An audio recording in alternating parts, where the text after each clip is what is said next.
अस्सलाम वालेकुम friend, good morning. कैसे हैं आप लोग? ठीक है। एक्चुअली बस 8-10 दिन से मैं मसरूफ़ था, इसलिए कोई नया व्लॉग नहीं डाल सका। सबसे पहले तो मैं आप लोगों से खुशखबरी शेयर करूंगा, जो कि तकरीबन मुझे बहुत अरसे बाद एक खुशखबरी मिली है।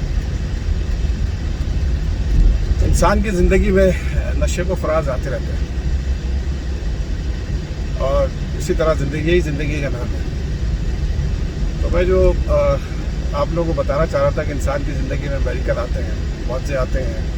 इंसानी ज़िंदगी जो है मौजात से भरी हुई है।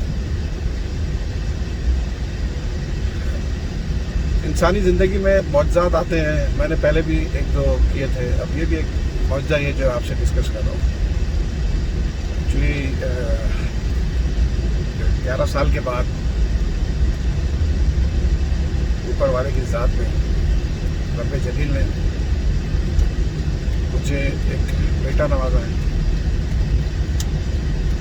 कल जो है मेरे यहाँ एक लड़के की पैदाइश हुई है और ये मेरे लिए इंतहाई खुशी की बात है, क्योंकि इससे पहले सिर्फ मेरी एक बेटी थी और डॉक्टरों ने, ज़ाहिर है आदमी हर जगह जाता है। मैं तो आप यकीन करें कि मैंने ये यहाँ कराची के बड़े बड़े गायनेकोलॉजिस्ट, बड़े बड़े डॉक्टर, सबसे मैं राब्ते में रहा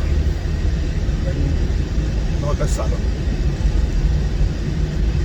दुबई गया, वहाँ डॉक्टरों को, यूके में डॉक्टर, यूएस में डॉक्टर, सबकी तरफ से रिफ्यूज़ल था कि नॉट पॉसिबल। लेकिन मैंने ज़िंदगी की ये जो लड़ाई थी, मैंने और मेरी बेगम ने ये लड़ाई लड़ी। नहीं, ऐसा कैसे हो सकता है।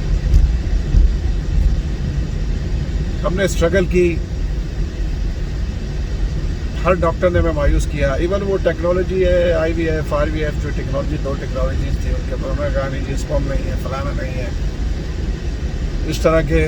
लेकिन मैं कहता हूँ कि जब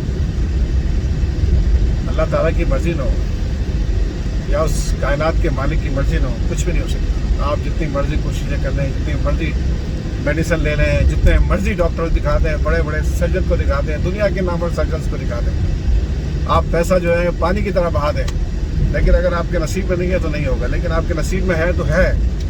और यही बात मैं आपको बताना चाहता हूँ कि नसीब इंसान जो है उसका होता है और इंसान बनाता है, इंसान मेहनत करता है, उसको उसका नसीब, उसका फल मिलता है।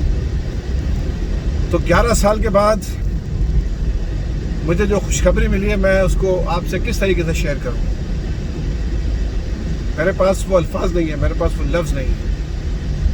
लेकिन हर इंसान की ख्वाहिश होती है कि उसके यहाँ बेटा हो, बेटी हो, ख़ानदान जो है वो पूरा कंप्लीट हो।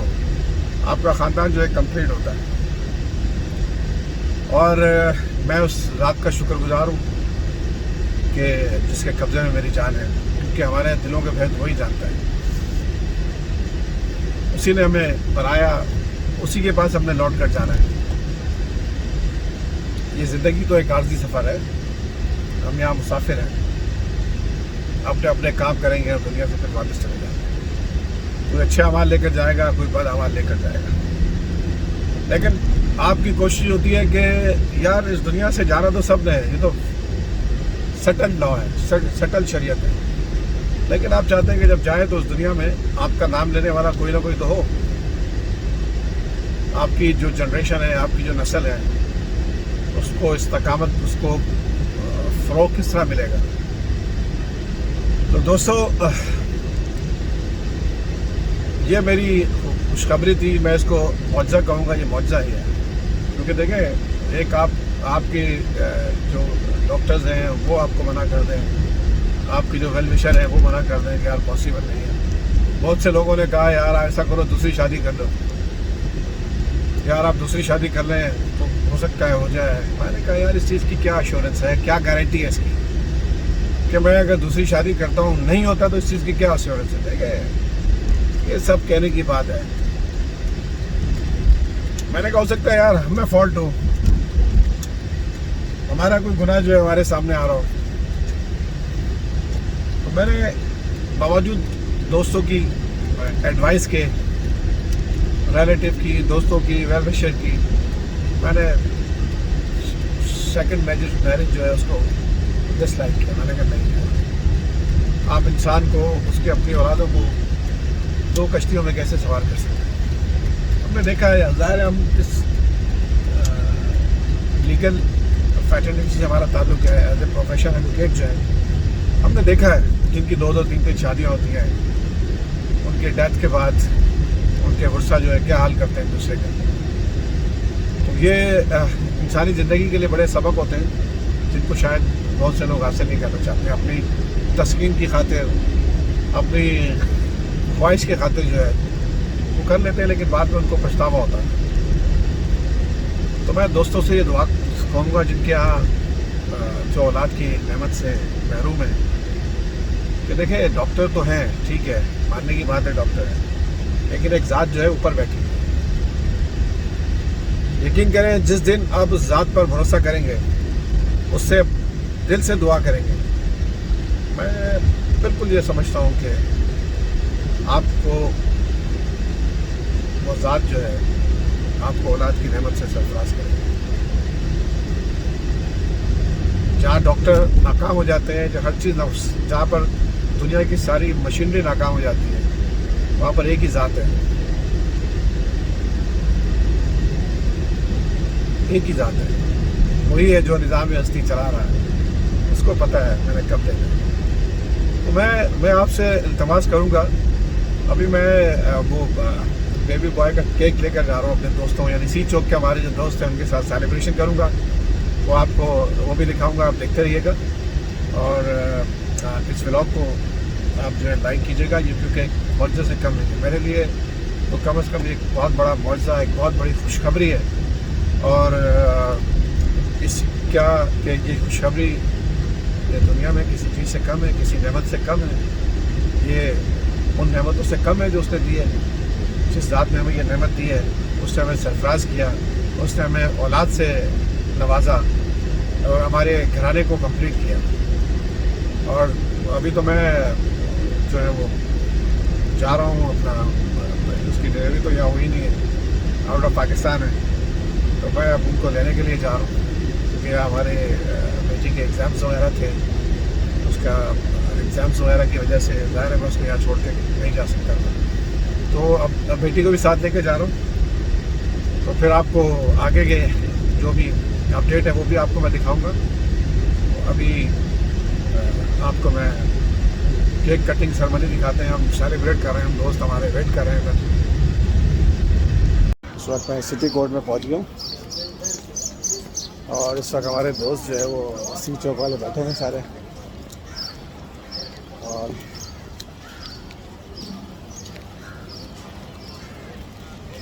ये हमारी सिटी कोर्ट की बिल्डिंग्स हैं कराची।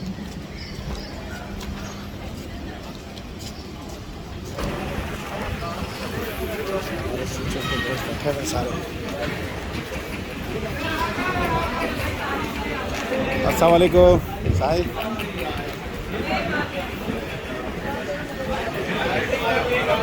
अस्सलाम वालेकुम। आमिर भाई, ताने भाई, माशाअल्लाह भाई, कैसे? Thank you sir.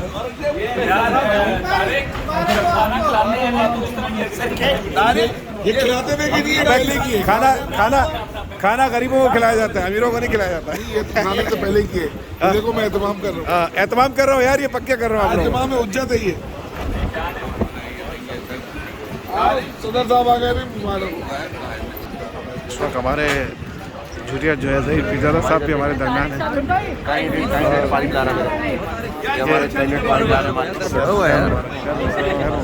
खैर मुबारक सही।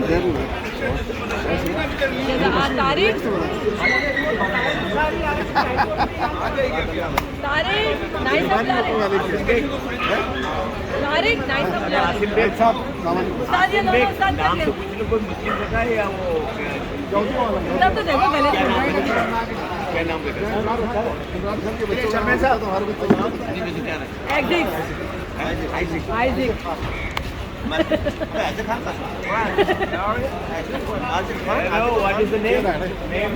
Name of the son of Tariq is Arzik, yeah. Sahib birthday नहीं है, हमारे घर बेटा हुआ है बाबा, बेटा हुआ है। साईं तबाह करे छड़ियो। हम अमानुल्लाह काकड़ को खुशामदीद कहते हैं। हम अल्लाह ताला आपसे भी अच्छा बनाया, अल्लाह के नसीब अच्छा करे। माशाल्लाह माशाल्लाह आपसे भी अच्छा माशाल्लाह माशाल्लाह। सर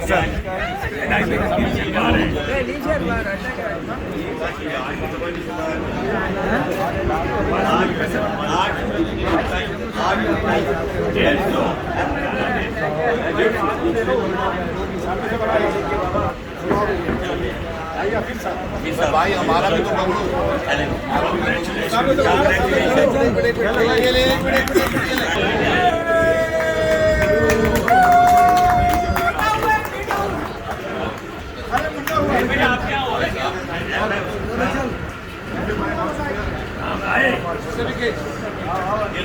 बस दुआ है कि बेटा बाप के ला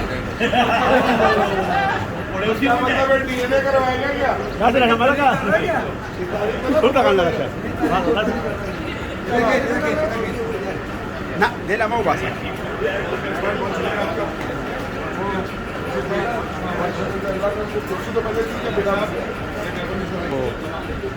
Zulfikar साहब को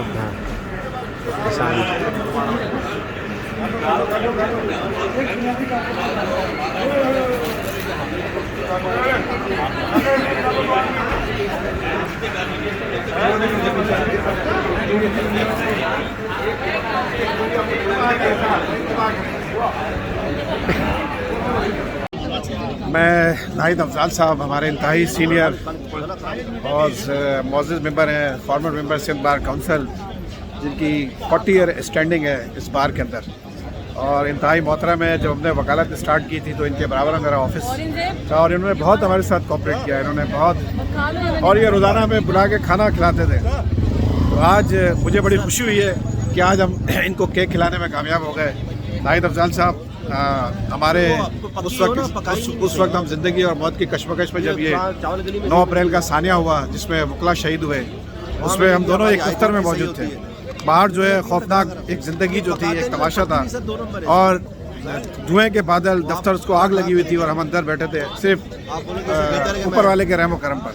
तो उस वक्त जो है ज़िंदगी, मौत हमें बहुत करीब से हमने मौत को देखा। ये नाहिद साहब हमारे साथ बैठे, मैं इनसे इनको मैं अप्रिशिएट करूंगा, इन्होंने हमेशा हमें सपोर्ट किया। नाहिद अफजाल साहब, आप क्या कहते हैं? एक तो आपने केक खाया इसके बारे में, तो इसके बाद आप बाकी। Thank you very much. Tariq साहब जो है एक बेटी के बाद अब एक बेटे के भी बाप बन गए। अल्लाह ताला उसको अच्छी सेहत दे और तंदुरुस्ती दे, उसको तालीम से और एक अच्छा पाकिस्तानी बनाए। बाकी रहा ये ज़िंदगी के मामलात, ये तो होते रहते हैं, लेकिन शायद तारिक साहब सही तरह बयान नहीं कर सके। इससे ज़्यादा ख़तरनाक सूरत हाल थी उस दिन। हमने मौत को इतने करीब से कभी शायद ना देखा हो, जिस दिन इंसानों को ज़िंदा जलाया गया एक दफ्तर में। और अफसोस की बात यह है कि उस जलाने में कोई यानी मिट्टी का तेल या कोई इस किस्म का नहीं, बल्कि एक बड़ा जहरीला किस्म का केमिकल है जो ऑफिस पे स्प्रे किया गया और इसके बाद जला दिया गया। अंदर मौजूद 5 आदमी बमे बच्चे जलकर खाक हो गए, कोयला बन गए। इतना दर्दनाक, दहशतनाक वाक़या शायद ही कभी ज़िंदगी में पेश आया हो। लेकिन पाकिस्तान के अंदर तो इस तरह के पे दर पे वाक़यात होते रहते हैं। मैं समझता हूँ कि कोई ऐसी क़यादत की हमें शायद कौम को ज़रूरत है जो इस मुल्क को सही माने में वो पाकिस्तान बनाए जिस पाकिस्तान के लिए कायदे आज़म ने एक जद्दोजहद की थी और हिंदुस्तान जैसा उसको 2 लख्त कर दिया था। बहुत शुक्रिया अफजाल साहब, और मैं आपका दिल की गहराइयों से मशकूर हूँ कि आज आपने हमारे इस प्रोग्राम में शिरकत की। हमारे लिए एजाज़ की बात है, मैं आपका बहुत शुक्रगुज़ार हूँ। बहुत शुक्रिया सर आपका, थैंक यू वेरी मच। इसके साथ ही नाज़रीन, अपने प्रोग्राम का हम इख्तिताम करते हैं। उम्मीद है कि आपको ये व्लॉग पसंद आया होगा। अगर आपको ये पसंद आए तो इसको सब्सक्राइब ज़रूर कीजिएगा और बेल आइकन ज़रूर प्रेस कीजिएगा। तो मिलते रहेंगे फिर आपसे अगले व्लॉग में, और दुआओं में हमेशा याद रखिएगा। मैं भी आप लोगों के लिए हमेशा दुआ करूँगा। तो मिलते हैं फिर अगले व्लॉग में। खुदा हाफिज़।